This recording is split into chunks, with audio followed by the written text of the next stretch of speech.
تعویذ گنڈے یہ منع ہے، خصوصاً جو شرکیہ ہوتے ہیں. شرکیہ تعویذ اور تلسمی منتر پڑھتے ہوئے گرہ لگائے گئے دھاگے، علاج کی غرض سے پہنی گئی چیزیں، منکے، کوڑیاں، سیپیاں، دھات کے کڑے، اور اس نیت سے یہ سب پہننا کہ اس سے علاج ہوگا، یہ منع ہے.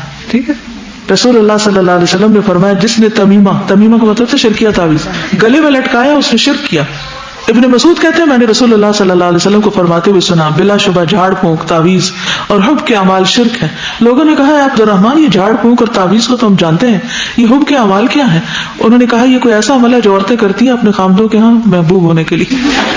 یعنی ایسا تعویذ لکھواتی ہیں کہ جس سے شوہر کی نظر میں بہت محبوب ہو جاتا. عمران بن حسین نے ایک آدمی کے بازو میں پیتل کا چھلا دیکھا، پوچھا یہ کیا؟ اس نے کہا کمزوری کی وجہ سے.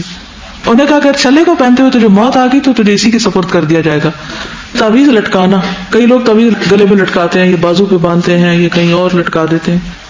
عیسیٰ بن عبد الرحمن کہتے ہیں کہ میں عبداللہ بن اقیم ابو معبد جوہنی کے پاس ان کی عیادت کے لیے گیا تو ان کے جسم پر مرض کی سرخی تھی. میں نے عرض کیا آپ کوئی چیز تعویذ کیوں نہیں گلے میں لٹکا لیتے؟ انہوں نے فرمایا موت اس سے زیادہ قریب ہے.